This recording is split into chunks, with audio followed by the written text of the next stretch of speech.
That is 35K running into that building. Runs 6 different buildings out of that one building. Okay? That's serious power. That's, I didn't get to tell my family goodbye power. That's, I didn't blow my arm off power, I blew my body apart power. Okay, I do arc flash training for a reason, to make sure that people understand that a penny, okay, just take a penny, and an arc flash, standard arc flash in a panel, will expand in 1/10 of a second to the size of a Volkswagen when it explodes. The heat and the fire that comes off that is 3 times hotter than the sun. It will cook you. Everybody likes these shirts, right? Under Armour, 511, Tactical, whatever, these, right? This will burn right to you. We wear these, why? They're comfortable, they breathe, they wick the sweat off of us, and you can fold them up and throw them in a bag and travel with them, and you can just do this and they're not wrinkled, right? That's why we wear them. But when you're working on a job or you're reaching a live panel and it arc flashes on you, everybody hear me in the back? This is going to be a permanent fixture of your body. I don't usually use a microphone because I talk too damn loud anyways. So, my name's Kevin Dandridge. I am an OSHA expert. I work a lot with public adjusters, a lot with law firms and appraisers. My main focus, my only focus, is safety for your claims. I know a lot of people in here, who in here right now actually adds safety to their claims in one fashion or another, okay? Do you do it for residential or just commercial? Residential. Residential and commercial. Remember, OSHA construction standard is construction standard. It's not industrial standard. It is not residential standard. It is not commercial standard. It is construction standard.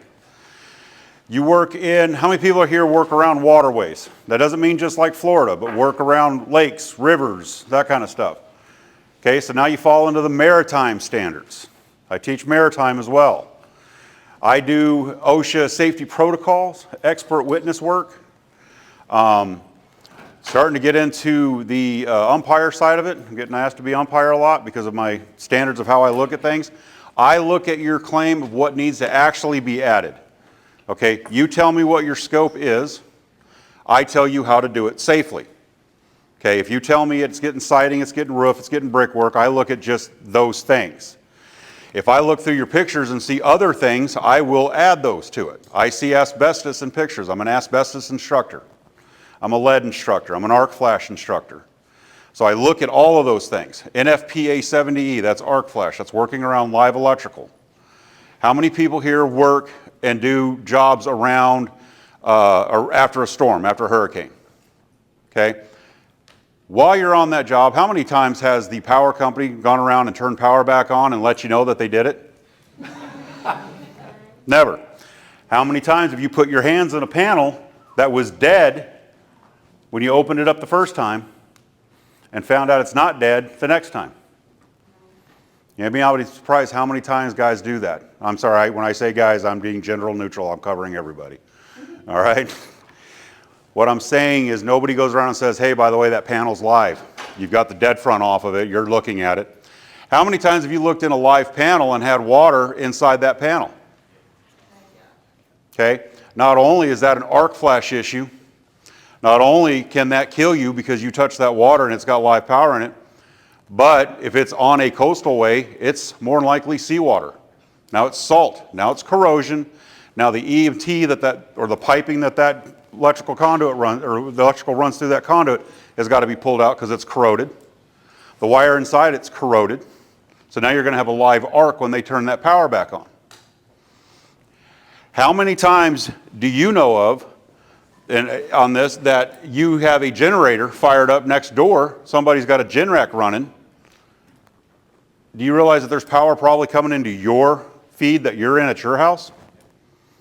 Because it runs backwards. Power just runs in a direction, right? When they turn that live power back on, that gen rack has a sensor that says, oh, power's coming in, and it turns it off. But it doesn't mean that it's still running the house next door. It can run through that same phasing, because remember, everything goes to a block, a live block. It gets shut off by the breaker. So if the breaker's not shut off, it can be running your house.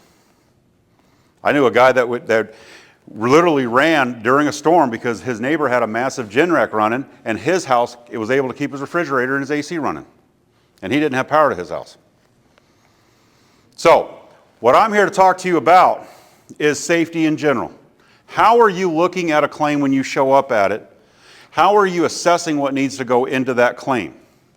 Okay, this is going to be an open forum. I'm going to want hands to come up, and I want questions asked so we can answer them. So let's look at this.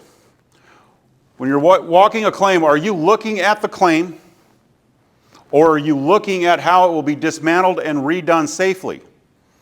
Because everybody in here walks up and looks at a claim and says, okay, I had a fire, I had a storm, I had a hailstorm that tore up the roof. You look at what needs to be done, right? But do you look at the safety part of it? What is going to have to be added to that claim for safety?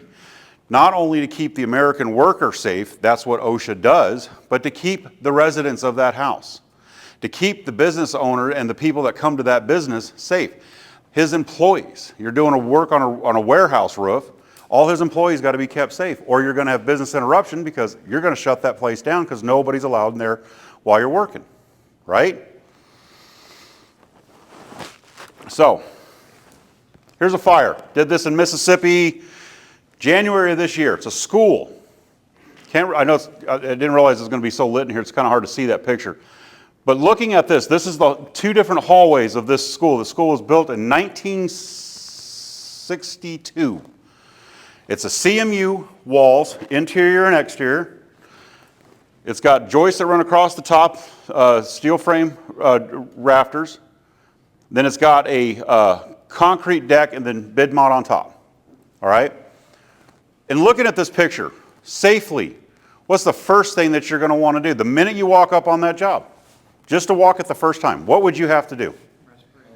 Respirators. Hard hats, standard PPE. We all put PPE in, we know that. Glasses, gloves, hard hats. Have to wear work boots. Doesn't have to be a steel toe, has to be a reinforced toe. Hiking boots don't count. I will say I used to let hiking boots on job sites, but they don't count. All right, so now you got your PPE and you got a respirator because you got carcinogens in here. Now, age of the building. What's one thing that's going to pop up in your head because just of the age of that building? Asbestos, lead paint. Again, are you going to want to breathe that in? Are you going to want to walk through it, jump in your car and drive home? Take that home to your kids. Are you taking booties on? Are you putting booties on to walk the job? No, but that's a cost. Now I'm going to put guys in here to do this work. What is it I'm going to look for in this job to have guys do this work? What's the first thing I'm going to look for to do dismantling of this work? Mind you, this school is full of all the desks, all the books, whatever's left from the burn. All that's got to come out, right? But what am I going to look at first before I send somebody in that building, other than what we just talked about, respirators, Tyvek suits, that kind of stuff? What else am I looking at? Ceiling falling in. Electrical. Is there electrical on the building? We're actually going to talk about that here in a couple slides. I'm looking at the structural part of this building. It's a CMU building, okay? The CMU got so hot it spalled. If you look at the way those trusses are attached, they're attached to the sides of the CMU and the top. All right? Am I going to put somebody on that roof and start working my way down? No. I'm going to bring in a boom lift and I'm going to start tearing stuff off from the top. Or I'm going to bring in a chicken claw. You know what that is? It's the 3 or 4 prong that comes down and rips. You usually see them in junkyards. And start ripping the roof off of that and making it structurally sound before I'll even let anybody in that building. The fun part is, I went out there to walk this building after everybody had gone through it. Okay, insurance adjuster, public adjuster, appraiser, even the attorney walked this one. Okay, the school boards walked it, fire marshals walked it. I walked in there and I called them up and I said, when are you guys coming back out? Oh, we're all getting together next week to come back out on this one. I said, well, I'm not coming back to Mississippi for that. But when you do, don't go through the door that you guys got pried open and unlocked. And they said, why? I said, because the roof above it just collapsed. And they said, what do you mean it just collapsed? Is that on the ground? I said, no, it fell an inch. When I slammed that door, it fell an inch. They're like, oh, well, how do we walk it? I said, you don't. You're not going in it. When I wrote the protocol for this claim, I wrote the protocol 3 different ways. They want to save the CMU. It's not salvageable. It's done. But the insurance wants to save it. I said, fine, chicken claw everything off the top of it. Then you can send crews inside to clean up the inside.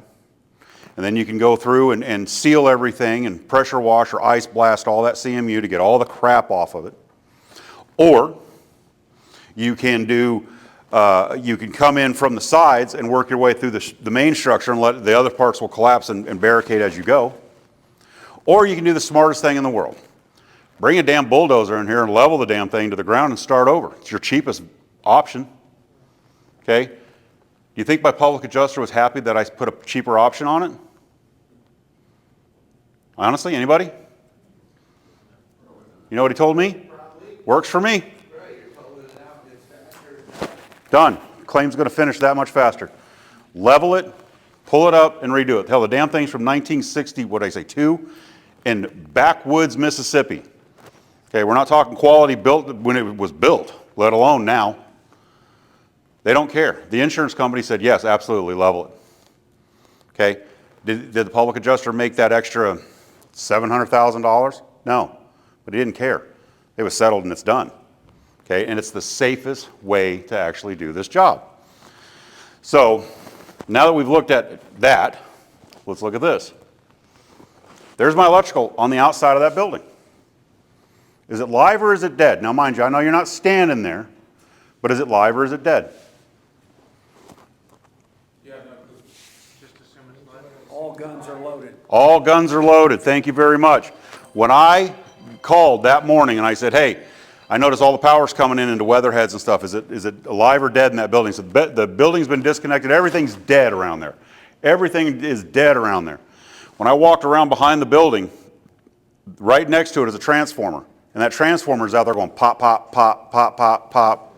It's not dead. It was turned off at one time. Okay? The local power company did come out and shut that off, but somebody went and turned it back on. Okay?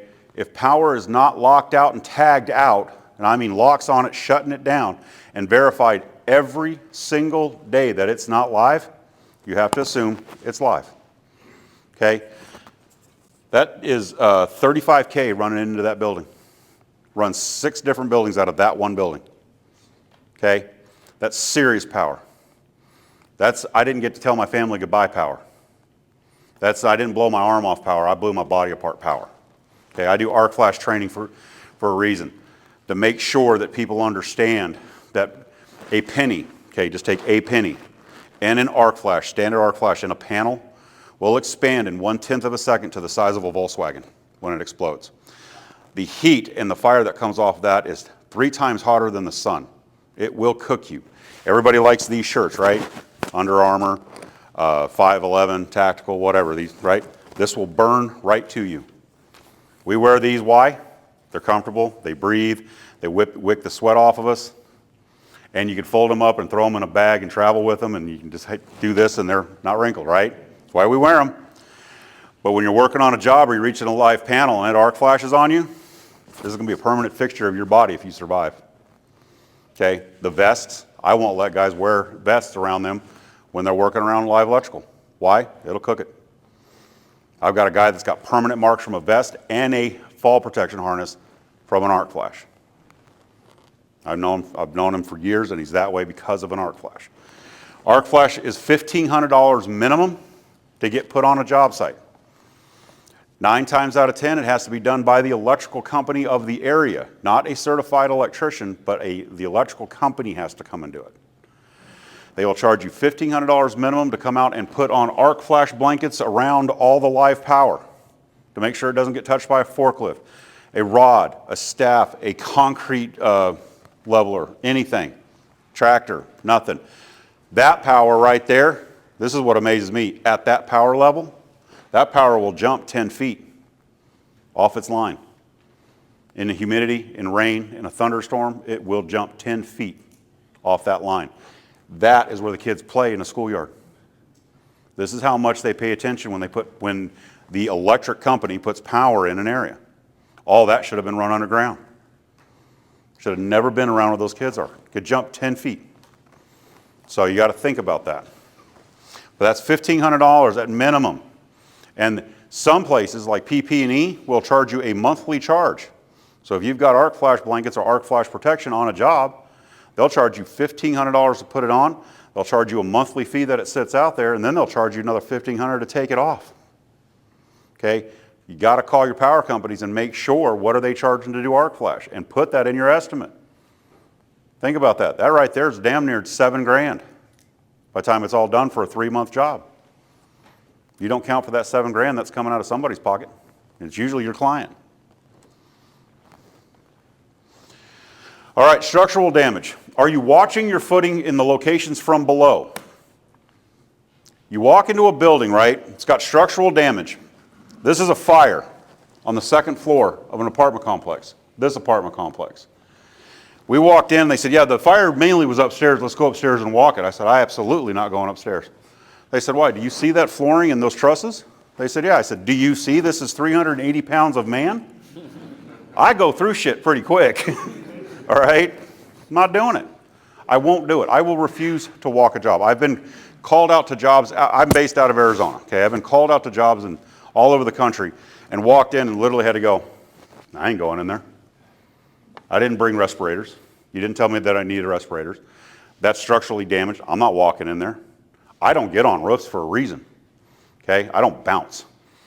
All right? I'm not young anymore. When I was a framer in my 20s, I could fall off roofs all day. I'm 51. We ain't doing it. Electrical panels on the side of that building. Are they live or are they dead? Have to assume, right, that they're live. Half of those are alive and half of those are dead, those meters, depending on where they're running. Here's the fun part. You see how easy that door is open next to it? Those are the mains. They're not locked up. Okay? Crackhead decides to blow a fuse and he walks out there and goes, oh, that's it. Flip. Today it was dead. Tomorrow you're dead. It works that easy. It works that quick. Looking at this structural here, okay, you see all the holes, right? That's the fire department came through, poked holes to put their hoses, correct? But when walking through there, I realized that fire, because of those holes, traveled up and down the walls. Okay, so now what they didn't catch is the structural damage on the interior of the walls. So walking up and down that stairway actually became a liability, because what's holding structurally on that stair is not straight to the ground, it's gone to the wall. That wall collapses, we go down, right? So paying attention to how you're looking at that, not just for your own safety when you're walking the job, but making sure that you're adding that into your claim, okay? There's a way that building's got to be tore apart now, and it's off scaffolding, and it's off of boom lifts, and it's off scissor lifts, and working from the top down. I mean, there's stages. It's not just send in a crew of 30 guys that just show up and whoosh, rip it all out, throw it in bags, throw it in a trash can. It doesn't always work that way. You have to look at what you're getting yourself into. And remember this, in today's litigious society, you're the person that's writing this up of everything that needs to be done, and if you miss something, it can come back to you. Okay? Don't hear of many public adjusters getting sued, but I'm telling you, that time is coming. Making sure that you are covering your bases is priority. Making sure that you bring in structural engineers, bring in safety experts like myself to write up the way it is supposed to be done, the way it's safely supposed to be done, the way it's supposed to be done for the structure part of it is imperative, okay? We are experts. They pay for expert reports. Safety reports are just like engineer reports. They pay for the engineer reports, they'll pay for the safety reports.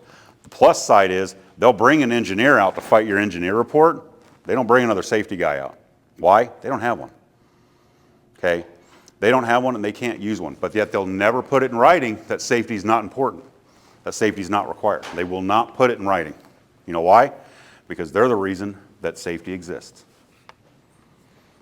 Give you the example. Insurance companies, right? Do they write insurance for that structure? Do they write it for the employees that work in that structure? Do they write insurance policies for construction companies? Because you have to have insurance as a construction company, right? They're the same reason I have a job. Example. 10 years ago, I went to work for a company, the last company I actually ever worked for before I went on my own. It's a company that builds nothing but banking financial institutions. They got a $5 million fine from the EPA and OSHA because they transported lead paint in San Diego over a waterway. They went to a dump to dump it off. In Arizona, where they're based out of, you can do that. You can take lead paint and asbestos and everything to the dump. You just tell them, look, I got cans of lead paint. And they say, all right, go put it in that corner. And once a month, somebody comes and picks it up and disposes of it. Can't do that in California over a waterway. That's a massive fine. Well, while they were transporting the paint, the crew that was demoing this old Chase bank, doing work inside of it, opened up a wall and found asbestos. So they took plastic and covered up the asbestos. They had not been trained how to do it. They weren't certified to do it. And when the EPA, the dump called the EPA called OSHA, they went back to that Chase bank, followed them back, found footprints in the parking lot of asbestos. And they started writing fines. Okay, $5 million in fines. And part of their settlement agreement was they had to hire a safety director that had all these qualifications. And guess who it was? Me. Guess the insurance company, Travelers Insurance. Travelers Insurance is the insurance company for that company that I worked for. The insurance company said, you have to have all these qualifications. That's what we've settled with the EPA, da-da-da-da-da. They own a mitigation company as well. They own a drywall company, mitigation company, and the construction company, and a computer company. Okay, so I did safety for all of them. In the mitigation company, they showed up to do a job, and Travelers Insurance started fighting them. We don't need all this safety, we don't need this, we don't need that, da-da-da-da-da-da-da. So I end up going into a hearing. And they said, well, what makes you think? What gives you the certification, the qualification to think that we owe for the safety? I said, you. They said, what do you mean? I said, you're the reason I have a job. You fined them 3 years ago, or they got fined $5 million 3 years ago, and as their insurance company, you told them that you had to have somebody that had all these qualifications, and they hired me. So here I am fighting it back. And they went, okay. Conversation was over. That's how most of my court cases end up, because they can't argue it. They're not going to argue it. They'll argue with you, but they won't argue with me. They put me in deposition. About halfway through a deposition, they go, we're done, because they can't argue it. All right, so what do you see here? How would you approach that? Anybody? Huh? Not very close, no. How would you assess that damage-wise? That's a tree that went down. The tree obviously is out of the picture. It's gone by now. But a tree went down, took the front of that building off. How do you assess that? Huh? Drone. I bring a drone in. Take a look at it. How do I get in there? Okay, how can I get in there? Can I even get into the top side? Okay, I had this question last night talking about trees on a building. They hadn't seen this picture. This was just a conversation. But the trusses, how many of those trusses need to be replaced? Every one of them. Why? It's a system. Look, 1, 2, 3, 4, 5, 6, 7, 8 trusses to that wall, correct? Those obviously we know got to be replaced, plus the hips. They got to be replaced. That's what the tree hit. That's automatic. But everything else is shock loaded. Okay, the panels that hold that on, the OSB, whatever, that's however the roofing system, that all moved. Shock loaded those trusses, collapsed them, pulled them from their clips, pulled them from their attachment points. That whole roof's got to be replaced. But I will tell you, the insurance company only wants to replace those 8 trusses plus the hip. Yes, sir. You've got an attic hit by wind, and maybe not every single truss plate, but let's say 85% of them have been detached. I mean, They're all gone. roof off. Look, here's the thing. So I don't know if anybody in here knows Chris Lackey. He's a good friend of mine. He's a public adjuster here in Texas. He sent me pictures from a windstorm here in Texas where the wind had pushed so much that every truss plate where the truss came into the peak and then it had its first up line had been pulled apart. Literally, I mean, just ripped it right out of the plate. Do you see the whole building's racked? Yeah. So that building's got to come down. What are you going in for? Exactly. What are you going in for? But let's just say it wasn't. Let's say that it was still safe enough to go inside once all that was removed off. Let's just say, this one's obviously not. But let's say, and I want to use your scissor lift. Can you legally exit a scissor lift onto a different platform? No. Do you know on a scissor lift you actually have to be tied off? Okay. Now, companies, including your rental companies for your scissor lifts, will tell you, no, you don't have to be tied off because it falls under OSHA's scaffolding rule, because it has a rail. But where OSHA will get you is the 1910 standard, not the construction standard, the 1910 standard, the general duty clause. The general duty clause states you will follow all manufacturer recommendations on any tool or equipment that you use. Okay? You open up in a scissor lift or a boom lift, has that little black box, right? The little paper box. Open that up, pull the manual out, and within the first 10 pages, it will say, while in this scissor lift or operations of this scissor lift, you will be tied off. You look in the scissor lift, it has pictures, and it shows you where the tie-off points are. Usually it's a little guy standing like this, and it's got a thing down to here, and it's attached, right? Well, there's your standard. You cannot exit a scissor lift to a different level. Can you exit a boom lift to a different level? Can you exit a boom lift to a different level? Done it all the time. Done it all the time. Legally? So here's the legal aspect of it. If I can fly the boom lift over that level and step on to the level, not out to the level, but onto the level, over the level, yes, you can exit the boom lift. If you have somebody else in the boom lift, not only do you have to be tied off while you're doing it, and that is in the OSHA construction standard, you have to be tied off, but that person has to be tied off and running the controls while you step out. What does that mean for the guy that's in the boom lift working it? Can't get off. He can't get off. I see a lot of contractors, public adjusters and insurance adjusters that will use booms to get onto 2- and 3-story apartment complexes to walk the roof. And the minute they step out of that, all it takes is OSHA to drive by and see a boom in the air and 2 guys on the roof, both of them are popped. Okay?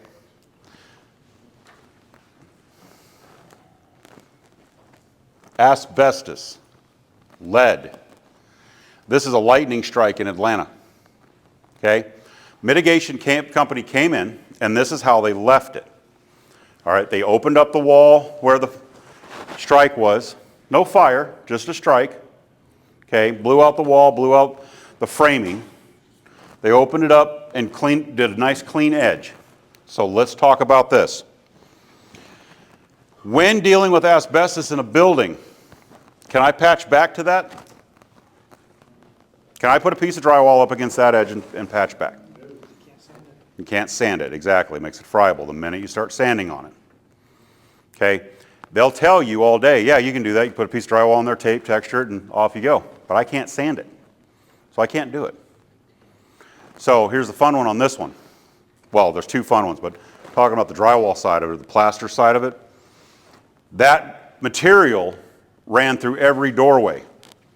Okay, so every door frame was nailed onto plaster rock, drywall, well, that plaster rock. They didn't have the open framing, okay? And even if they had, when I pull the door off to do the drywall in bedroom 1, well, now I'm attached to the hall. Now I got to pull the doors off to do the hall. Now I'm attached to 2, 3, 4, the stairway, living room, because of this one little area done wrong, okay? Now I have to do the whole damn building. Got it? The other fun part was, that's the HVAC unit. When it had the lightning strike, the power stayed on. Okay? It hit the weatherhead, but the power still remained. The AC still ran. I'm sorry.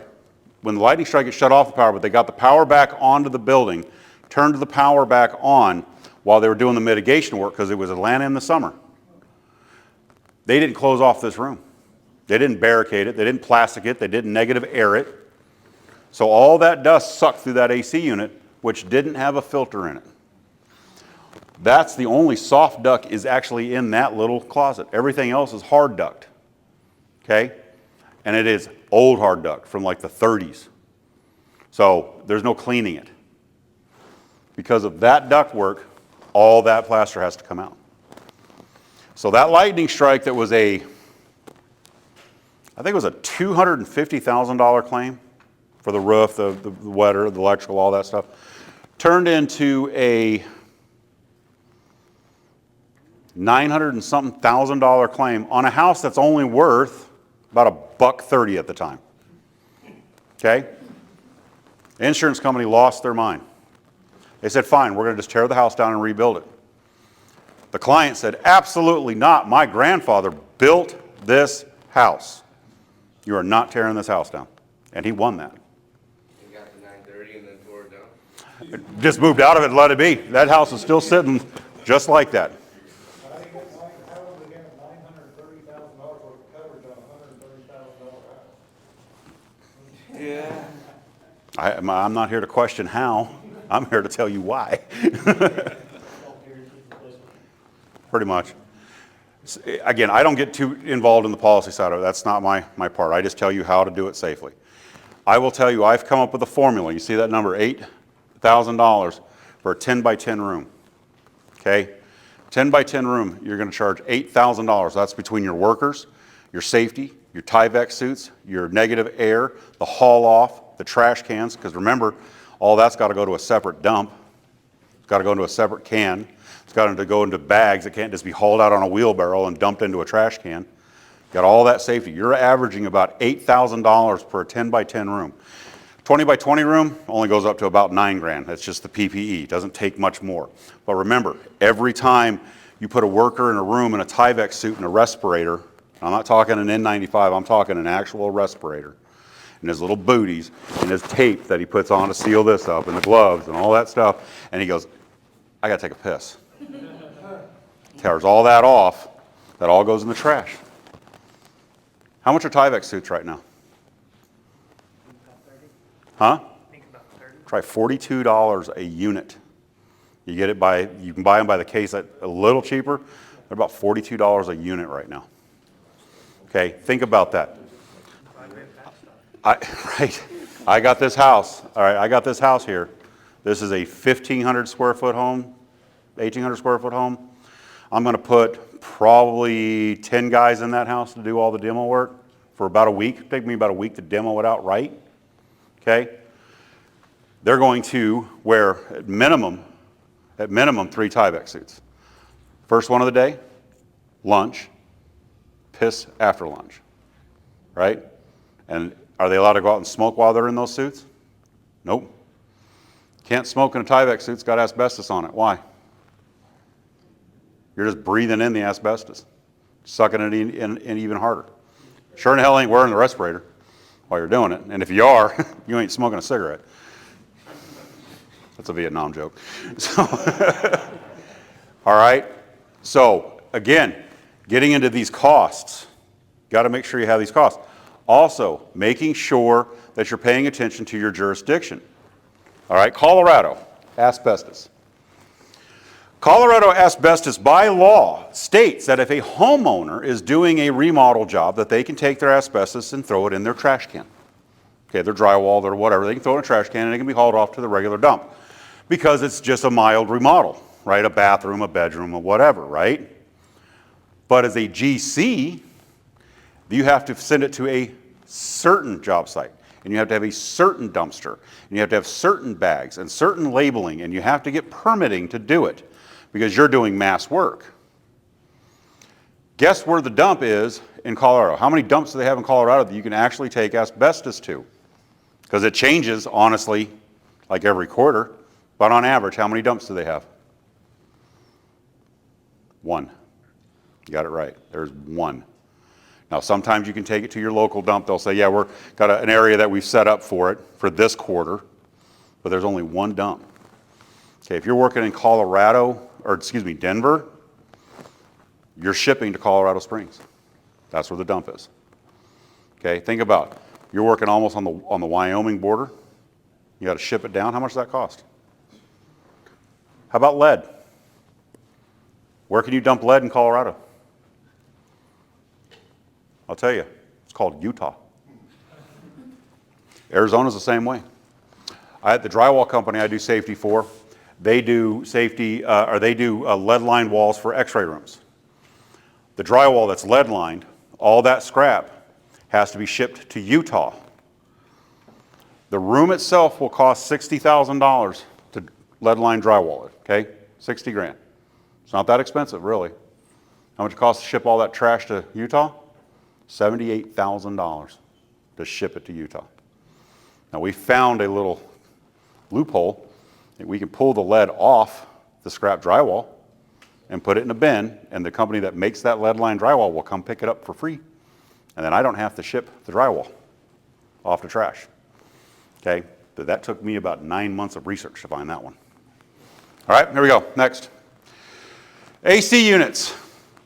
The cost of doing AC unit. This is down in Orange Beach.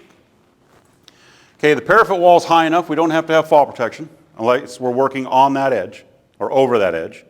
So fall protection is nice on this. We don't have to do it. But every one of those AC units has to come off that roof, and because of the access to the roof, guess how they come off? Crane. Guess how tall that building is? 25 stories. Okay? And I'm going to show you the ground here in a minute. This is not an easy crane. Okay? Lockout, tag out for every one of these.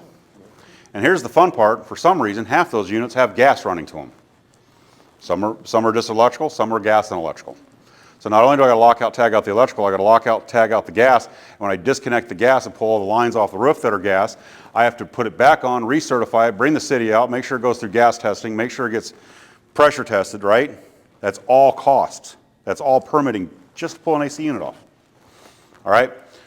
Proper disconnection and the removal. So those all are costs. So look at the ground.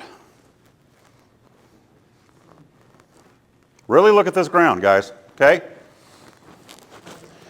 This is the flat driveway. This is a parking garage. This is another level of the parking garage. This drives up, this drives down, there's a pool. How am I getting to these buildings? Okay? These are two buildings, guys. Is there a back door? There's ladies in the room. I'm not making that joke. All right, but so we come from the side, right? We'll come from the side. Will we come from the side? Well, there's a pool in between. This resort has 5 pools, and it's on the water, for God's sake, okay? There's something in that water they don't want you in because they want you in the pool. So, but if you look at this, so here's the pool. Here's the end of that pool. There's the waterway where you pull in your boats to go play, right? Not only do you have working into the water, you have netting for stuff to fall off in that pool area. Try running nets between those two buildings. You can see the distance. Now you're dealing with EPA issues. Now you're dealing with wildlife conservation issues. Anything hits that waterway, it's your backside.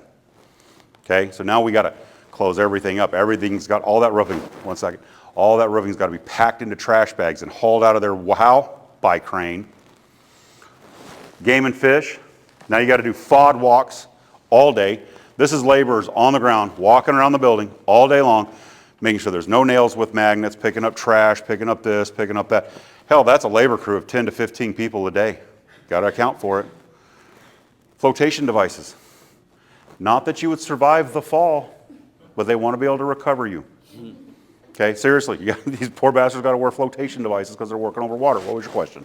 I think, over water is obvious. What proximity constitutes near water per safety? The proximity near water depends on the element that you're looking at. Personnel, usually right over water. Because those pools are so up against the building, that would proximate the fall protection. Okay, if the pools are away, or like, hell, let's do the Hilton, let's do San Luis Resort. Okay, it's on a waterway, but nobody's going to fall in the water. Well, maybe the pool at the San Luis, it's pretty close. But can it be blown off the roof and the roof distance, the flight distance, I'm sorry, off that roof? The way this wind's blowing today, okay, coming in, obviously nothing's going in the ocean if it comes off, but is there a waterway back here? Is there a waterway close enough? And it doesn't have to be the ocean, doesn't have to be a big river. It could be a canal. It's a waterway. It's a lifeline. Ducks could nest back there. Geese can nest back there, and you don't want them using your insulation or your bid mod or anything that blew off the roof because that's not good for them, right? So that's how they look at that. So there's different areas to look at when it comes to proximity. What part of this are we looking at for proximity? Good question, though. Any questions on this? No. Good. All right. Downtown Glendale, Arizona. This is an antique building, original downtown antique building. Okay, we're talking 1880. All right, it was originally a hotel. Somebody hit the front area with a car, drunk, coming back from a Cardinals game. It was not me. But it actually, when it hit, because of the structure, it pulled the bricking apart by 1-inch gap up the brick. Okay, so we had to put in shoring on this one. And it's kind of hard to see because of these pictures and the lighting in here, but we put obviously fencing around it so nobody walks underneath it. It's shored. Okay? Fairly simple. But we have to pull all that brick apart. Pull it all apart, restructure it, put it all back up. Right? To redo this building. The surroundings is what cost on this job. As you see in the one picture, there's a subway at the end of the corner there. It's got outside seating. Okay? On the other side, which is kind of hard to see in this picture, but this is an old German restaurant, and it is all outside seating, no inside seating. Silica. I got to pull all that brick down. I got to clean all that antique brick and put it back up. So all the scaffolding that has to run across the front of that whole building has to be wrapped in plastic. I have to run AC units in there because it is Arizona. Even in the winter it's hot. I got to run air filters, air scrubbers in there, negative air to pull all that silica out. I got to have changing rooms for my guys when they come down to change out of their Tyvek suits and all that stuff. Oh, and by the way, if this work gets done from about March to November, they have to take breaks every 25 to 30 minutes because it doesn't matter how much AC I'm pumping in there, it's still hot. And they're cooking. Which means new suits. No, because it was actually all block. So there was no framing on the interior? Well, there was framing on the interior for the second story and that kind of stuff, but it just popped it all off the flooring. But luckily the trusses ran, the floor trusses ran this way, not out. So when it pulled it away, it pulled some of it loose, but not enough to, if it would all run out to the front. What I was getting at is that 1800s, they used balloon framing. Correct. So the ledger board would be right into the exterior wall. To an exterior wall, but because of the way this building was built, it actually ran to the interior connecting walls. So because it had, that front entryway is actually a saloon gallery, so this part's actually kind of not really framed out. It's got some, but it's not a lot. It's really tall, open saloon style. So, questions? Oh, I thought I saw you guys raise your hand.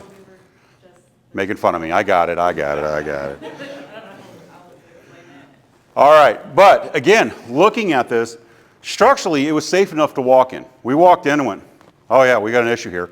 Call the shoring guy, let's get out of here, but we can keep walking the building. Not going on the second story till we put the shoring in, but I can at least start looking at the first floor. But because of the adjoining businesses, how much did that go up? That claim, I'm going to start to tell you right now, this claim alone is $600,000. It started out at $600,000, okay? Just to put it back together. How much did that claim go up in safety? At a zero? At a zero, pretty much. This claim went over $1 million. Just like that, just real quick on a safety report. And that was before we really got into the structural damage and everything. That was right off the bat. Okay, so looking at how you're looking at your claim and what you're adding to it is not just to add money to your pocket, it's to make sure they go home with their fingers and toes every day. It's to make sure that the people that walk around, this is an antique district, all antique shops. People are walking around here all day. The failure, they covered the sidewalk, but they didn't put a walkway where the parking spots are out there on the street. They should have made a walkway out there. A barricaded, jersey barricade walkway to let people walk safely. Do you think people just walked up and went, oh, it's not safe, let's go over here and let's cross the street? No, they walked out in the street and cars are whipping by them because it's Arizona and we drive over people. So, but there's... When you say antique, you didn't have to determine any kind of historical permit? Oh no, we got into that too. We got into the antique, because this is the St. Rose Hotel. So not only did we have to pull historical permits as well as the construction permits, as well as putting in a sprinkler system because they got hit for that one.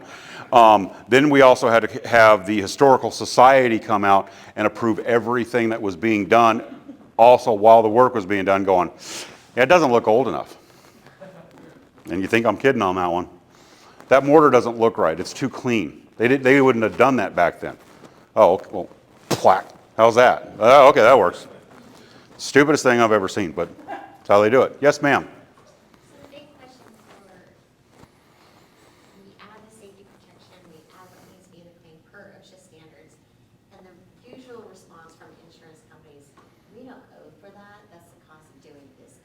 It is. And it is a cost of doing business, I understand that, but if you take it off the estimate, and this later on goes to litigation, and they're asking, wait a minute, you originally had this on there, why did you take it off?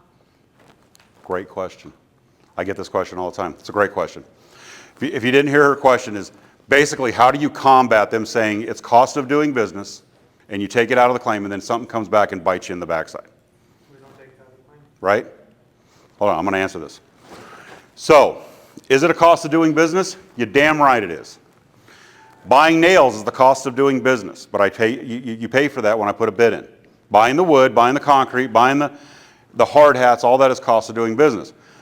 Well, your hard hats, you don't have to buy a new hard hat for every job. Your guys wear them all the time. This job's 3 months. I guarantee I'm buying hard hats at least once for every one of my morons. And I say that because one of those every day is going to leave it in his girlfriend's car. He's going to accidentally leave it at home. Man, I don't know what happened, but it got drill holes put on it on Saturday night. I woke up Sunday and it had holes in it. Because you got drunk and went, I need ventilation. These are all excuses I've actually heard, okay? Same with safety glasses, all that, okay? So you're going to have to buy new hard hats. Can I take a hard hat from you and give it to you? Why? Can I wipe it down? Breeze it? No. Dermatitis. It's an OSHA law. I can't take his sweaty hard hat and hand it to him. Okay? Now, I will do it to an independent adjuster. Here, you can use this one. Okay? But no, by law, I can't do that. So every time I buy a hard hat at $16 to $20 a pop, I got to be paid for it. You can put it as a rental charge, just like we do fall protection and Xactimate. We finally got that put in. But that Xactimate charge is $8.32 for fall protection. But it doesn't cover the connection point. It doesn't cover the landline. It only covers the harness. Read the white paper on it. They don't cover everything. I know the guy that put it in. I had him put it in for that reason, so I can raise it. Okay? Combating that and saying it is a cost of doing the business, it is. Keeping guys' fingers and toes on their bodies is cost of doing business. Hiring a safety director to walk that job is a cost of doing business. Having a safety manager on a big job full-time is a cost of doing business. Do you know that every construction job, whether it's a small residential roofing job all the way up to a rebuilding, to build a whole new hotel, is required by law, by OSHA, federal law, to have a safety plan for that job? You have to have a safety plan for every job.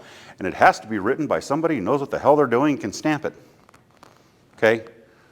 She can't just write it up unless she takes my classes. Okay, OSHA 30 gives you the right to be a safety manager. Okay, taking an OSHA 30 means you can become a safety manager, but you have to have a director that you answer to. That's the beginning level. Okay, to get into the director part, you're looking at OSHA 500, you're looking at 6 years verified that you've been doing safety as a safety manager underneath somebody, and you have to have somebody sign off on it saying you can even take the class. Okay, so getting that 500 is not easy. Trust me, I've been doing it for a long time. It was hard to get. When they say it's part of ordinance and law, oh, it's a law, okay. It's not ordinance and law, it's just a law. I have to pull a permit, that's not ordinance and law, that's just the law that I got to pull a permit to do this job. Federal OSHA safety is a law. Can you go to prison for not following OSHA? Yep. Can you go to prison for telling somebody to do something wrong, safety-wise? Yep.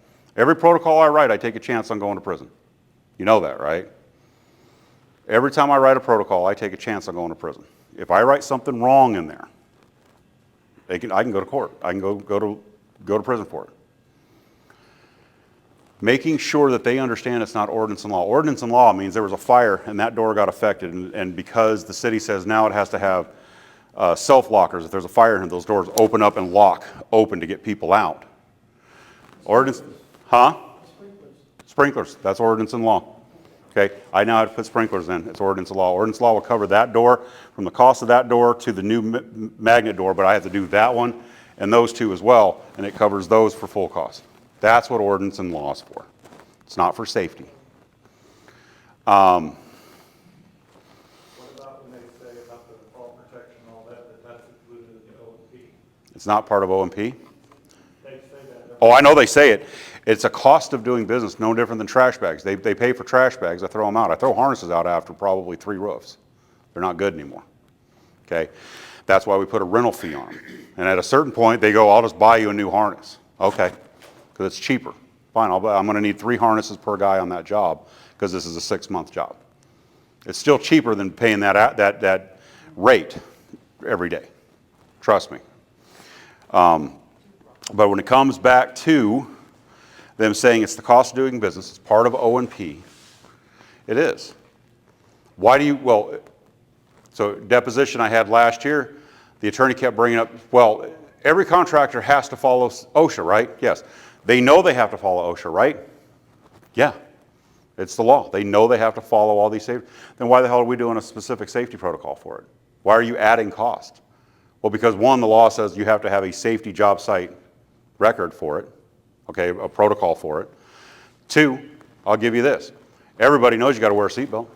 Everybody knows you're not allowed to drink and drive. Everybody knows that you're supposed to follow the speed limit. Right. Well, why do we have cops? Why do I have police officers out there then? To enforce the law. Ding, ding, ding. That's why we have a safety director on this job site. To enforce the law. Okay? Just because you've been doing construction for 30 years and you're only missing 1 finger doesn't mean you did it right for 30 years. There's obviously 1 year you fucked that up. Excuse me. I'm from the field. That comes out once in a while. Right? Did I answer your question? No. Real quick for a question. Go ahead. You know, you've got cost doing business, that's true. But you can get what's called a white sheet from Exactly. Yep. And it'll tell you specific what's included. If it's not included in that white sheet, then it's not considered part of the cost doing business. Hard hats are not included in that white sheet. None of it is. And the other theory with that, because the insurance company will say, well, you get 10, you know, they'll only pay 10% overhead and 10% profit. But you know what they call a contractor that works on 10 and 10? Not a contractor anymore.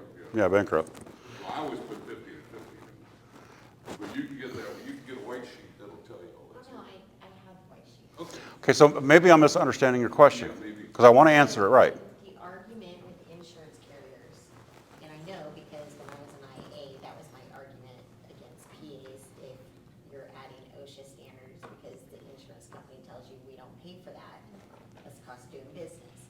So now that I'm on the other side of it and I know it needs to be in there because I've talked to you before about it. And that's the biggest argument we have is, well, we don't owe for that. That's the contractor's expense, so we're not paying for that. But yet we're having to put it into every estimate. We don't want to take it off because if it goes to litigation, then the attorney's like, well, you know it's OSHA standards, why did you take it off? Then we're getting fined for that. So how do you get the carrier to pay for those expenses? Okay. Now I understand. Now I understand. So what I do, there's multiple ways to work around this. 1, getting the subcontractors that you have gotten bids from to break their bids down for labor, material, equipment, and safety. Okay? This bid, most of them will say, I don't add the safety into it because we get out there and it starts adding more and I add more guys and it adds more cost. So we add that as a cost. Some contractors will say, yep, we're going to do netting and we're going to do this and we're going to do that. When you get a protocol from me, you get costs and you get OSHA verbiage to add to your line items. But it also has a statement on there that says, if, like, I put scaffolding on it, okay, you're going to need this much scaffolding, it's going to run you about this much money. But you have a scaffolding bid, you can take that line item out of my bid, out of my cost that I've added. There's a line item that says, if you've got something that proves that they're going to cover this or this or this in safety, sky tracks, boom lifts, whatever, you can take those line items out because we don't want to double charge. Not ever do we want to double charge. To argue the point is being able to say, look, they'll say, well, I got a contractor who will do this for $100,000, right? Well, I want to see his full breakdown. And I want to see what safety he's doing and how much he's charging for that safety in his bid. Because most of their bids come as a bulk bid. Yeah. Okay? They won't break it down because they know the safety's not in there. Having your bids broke down that way and having safety put in or a line, you can even tell your roofer, hey, don't put safety in it. Just put a line in there that says safety's an added cost for this job. Okay? That way, you can argue that point. You can also say the roofer said that safety on this job is going to cost $15,000, and you can look at my bid and say, okay, well, he's got $15,000. Kevin's bid is $40,000 for this area of safety, but in this he didn't add the waterway, he didn't add the netting for the interior of the warehouse, and he didn't add all this. All he's got is hard hats and harnesses. And then you can take that out of my line, you know, those hard hats and those harnesses out, but he didn't put the nets, and he didn't put this, and he didn't put that, and he didn't put this. So that still needs to be done to do this job safely. You can argue it that way. There's no quick answer to that. It is a constant changing, because it depends on how they come at you is how we need to answer that. And again, you can always call me and say, hey, they're saying this, what should I do? And I'll say, well, did you put this, did you put that? And I'll tell you how to answer it. Yes, sir. But we put it on like a residential roof. We've got a handful of OSHA things that we have. So we're not taking bids, we're just strictly off exactimate. And every one we get, we exactimate that we're producing. And we send that in, and they immediately, they throw the OSHA requirements out immediately, saying that's the cost of doing business with the contractor. But The cost of doing business, what they tell me is that's included in the O and P, or the overhead profit. They have to have that anyway, and they know that that's included in, that I've already included in. I understand that. What I'm saying is, okay, back to your 10 and 10 on O and P, because that's, if you get O and P, and that's always my argument too. Well, it's part of O and P, Kevin. It's part of O and P. We're not paying that because it's part of O and P. But you didn't pay O and P on this claim. You marked it off. You said you're not giving them O and P. So obviously it's not part of it. Pay the damn bill. That's one way to argue that. They can't argue that one. When they tell you it's just the roofer that's doing the work, so it's not a multi-trade on that job, so we're not paying O and P, fine. Pay the safety. You didn't pay for O and P. Would have been cheaper for you to pay the O and P. But you already said you're not doing it. We're not allowing it now. Okay? Being able to say 10 and 10 on a roof, okay, what's your average roof claim cost? Now, mind you, I know it varies in this room, but what's a normal roof? Let's call a 2,000 square foot single story roof. 20 grand for a roof? What it costs us or what we're getting? What it costs to do the roof legally. Legally? The whole roof. Take the whole roof off, put a new roof on. No decking, just roof. 70, 80 grand. 70, 80 grand. Okay. I will tell you, in Arizona, just to remove roof tiles, stack them, and put new felt on, put the roof tiles down is $40,000.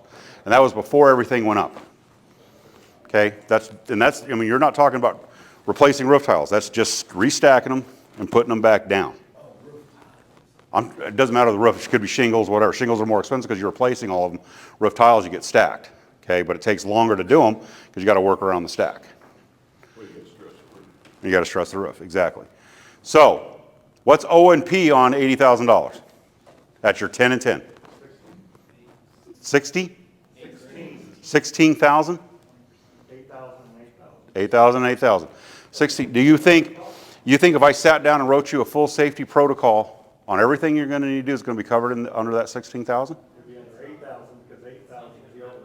Okay, you think it's going to be under 8,000? I'll promise you it is not. I'll promise you it is not. Do you put plywood down on a driveway to make sure you don't crack the driveway or mar it, or grass?